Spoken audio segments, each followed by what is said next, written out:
Okay, so here we are with day 2 of learning design analysis of algorithm. तर ह्या व्हिडिओमध्ये आपण analysis करू काही बेसिक अल्गोरिदम्सचे on the basis of time and space complexity. तर आपल्याकडे फर्स्ट ऑफ ऑल अल्गोरिदम आहे सिक्वेन्शियल सर्चचा आणि बबल सॉर्टचा. तर आज ह्या व्हिडिओमध्ये आपण दोन अल्गोरिदम्सचा अनालिसिस करून घेऊ. So we have first of all sequential search.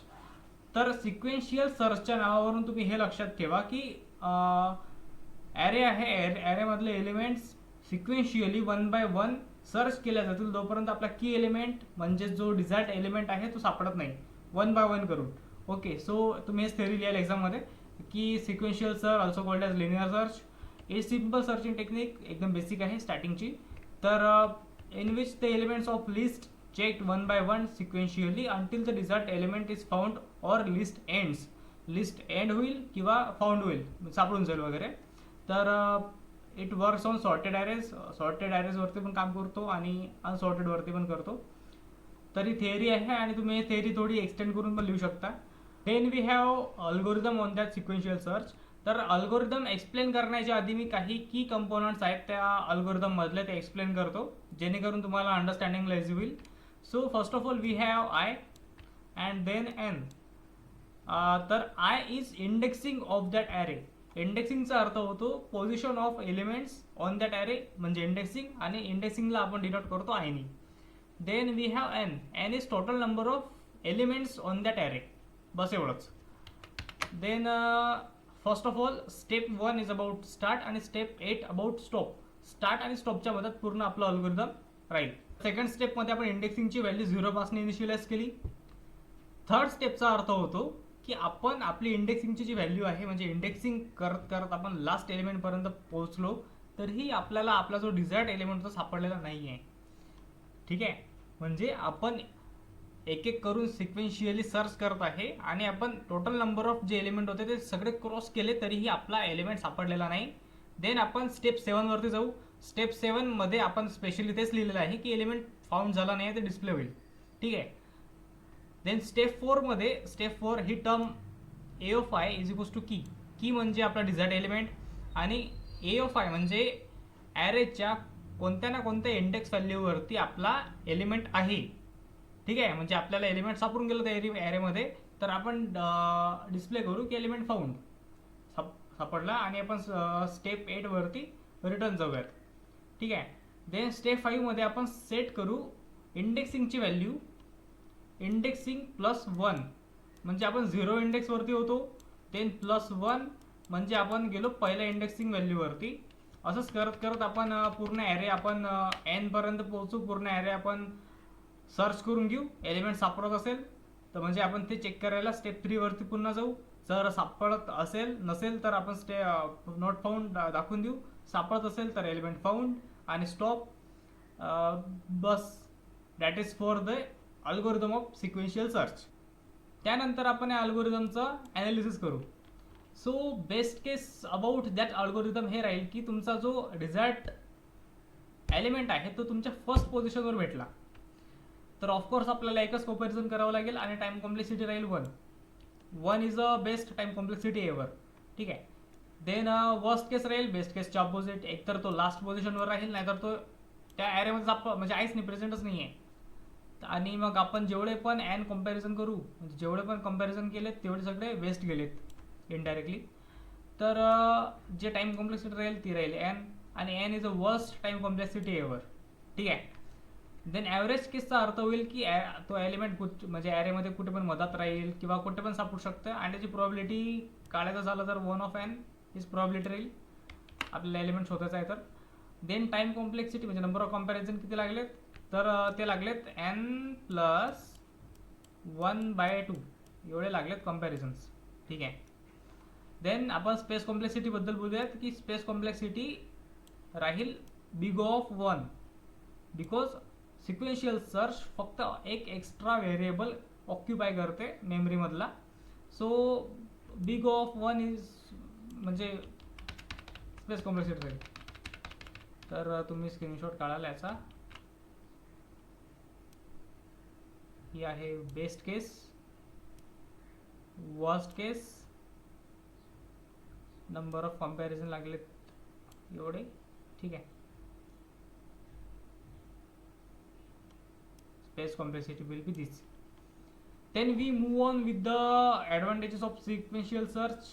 तर सिम्पल टू इम्प्लिमेंट आहे, वर्क्स ऑन अनसॉर्टेड ॲरे, म्हणजे अनसॉर्टेड एलिमेंट्स असले तरी पण ते सर्च करू शकतात.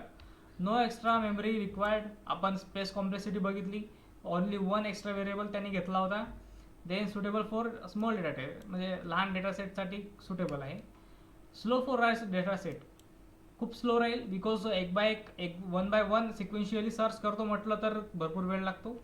Not efficient compared by binary search. Binary सर्चचा अर्थ होतो की आपण सुरुवातपासून पण स्टार्ट करतो, मागून पण स्टार्ट करतो, मधात येतो, मिड कॅल्क्युलेट करतो.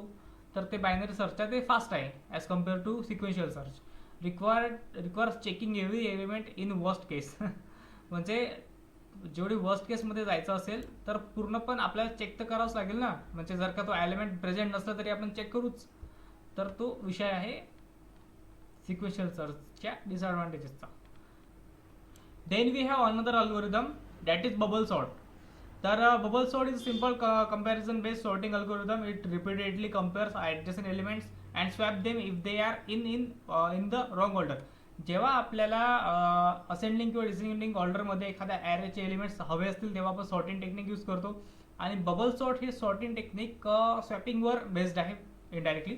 तर स्वॅप करून तो जर एलिमेंट्स चुकीच्या ऑर्डरमध्ये असतील तर ते करेक्ट ऑर्डरमध्ये प्लेस करते बबल सॉर्ट. तर आता बबल सॉर्टचा वर्किंग प्रिन्सिपल आहे की algorithm perform multiple passes through the array. Passes perform करेल. Each pass adjacent element are compare. प्रत्येक पाससोबत त्याचा ॲडजस्टंट एलिमेंट कम्पेअर केला जाईल. If current element is greater than the next element they are swap. जर मोठा एलिमेंट असेल adjacent एलिमेंटपेक्षा तर तो स्वॅप केला जाईल. After the first pass the largest element is placed at the last position. जो सर्वात मोठा एलिमेंट राहील त्याला सर्वात छोट्यांपासून कम्पेअर करून एकदम लास्टला पाठवलं जाईल. सेकंड पासमध्ये सेकंड लार्जेस्ट एलिमेंट त्याच्यापेक्षा छोटावाला त्याच्या साईडला येऊन जाईल. असं करता करता तो पूर्ण ॲरे सॉर्ट होऊन जाईल. त्यानंतर आपण बघूयात बबल सॉर्टचा अल्गोरिदम. तर पहिल्या स्टेपमध्ये आपण जी इंडेक्सिंग व्हॅल्यू आहे ती 0पासून स्टार्ट केली n-1 पर्यंत. ठीक आहे. देन आपण जो जे आहे त्याची जे इंडेक्सिंग व्हॅल्यू आहे ते सुरू केली 0पासनं n-2 पर्यंत. ठीक आहे. देन स्टेप 4मध्ये आपण ए ऑफ जे म्हणजे ॲरे ऑफ इंडेक्सिंग व्हॅल्यू जेची व्हॅल्यू जर ॲरे ऑफ इंडेक्सिंग व्हॅल्यू म्हणजे नेक्स्ट म्हणजे जो ॲडजस्टंट इंडेक्सिंग व्हॅल्यू आहे त्याच्यापेक्षा जर मोठी असेल तर त्याला स्वॅप करायचं. आधी सांगितलं जे मोठी असते त्याला स्वॅप करून ॲट दी एंड पोहोचवले जाते बबल सॉर्टमध्ये. देन रिपीट करायचं स्टेप 3 इनर लूप जो आय आहे आणि स्टेप 4 जो की इनर आउटर लूप आहे. ठीक आहे. बस हेच करत जे मोठे एलिमेंट आहे ते लास्टपर्यंत आपल्याला शिफ्ट करायचे, स्वॅप करायचे आणि ते स्टॉप. त्यानंतर याचं पण ॲनालिसिस करून घेऊ. तर बेस्ट केस काय राहील, array is already sorted array आहे. If we use optimize bubble sort with swap flag म्हणजे बबल सॉर्ट तर आपल्याला एकच पास रिक्वायर राहील कारण तो रॉकन एंडपर्यंत पोहोचून जाईल. झपकन तो एंडपर्यंत पोहोचून जाईल कारण त्याला काही स्वॅपिंगसाठी भेटणारच नाही एलिमेंट्स लहान मोठे. तर n-1 कंपॅरिझन्स लागतील, 0 स्वॅप्स लागेल आणि टाईम कॉम्प्लेक्सिटी राहील बिग ऑफ n. ठीक आहे. बिग ऑफ n राहील बबल सॉर्टच्या बेस्ट केसची time complexity. Then worst case array is already sorted in reverse order.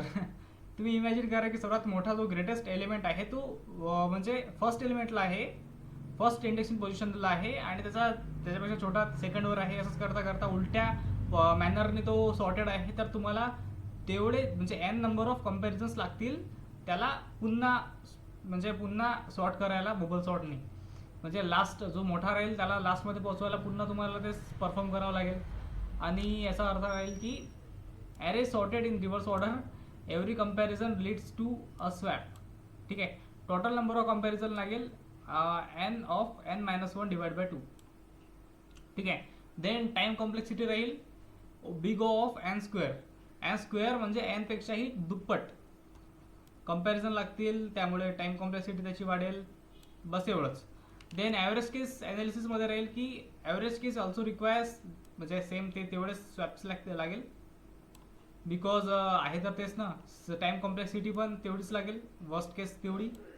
आणि space complexity as same as sequential search of one, म्हणजे एकच temporary variable तो acquire करते मेमरीमधला. तर की time space complexity big of वनच राहील, कारण म्हणजे तो यूज जास्त करत नाही, मेमरी इफिशियंटच अल्गोरिदम आहे. So it will be that about analysis of bubble sort.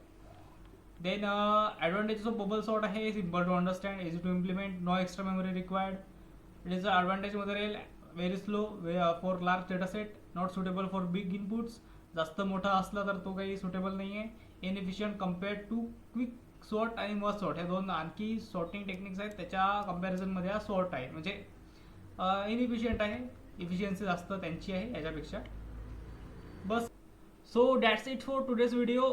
Next व्हिडिओमध्ये आपण इन्सर्शन सॉर्ट आणि सिलेक्शन सॉर्ट ह्या दोन सॉर्टिंग अल्गोरिदम्सचं ॲनालिसिस बघूयात. आणि असंच सेम थेअरी राहील, फक्त काही म्हणजे अल्गोरिदममध्ये चेंजेस आहे आणि टाइम्स कॉम्प्लेक्सिटी थोडी डिफरंट आहे, बाकी काही नाही. So bye. Make sure to like and subscribe.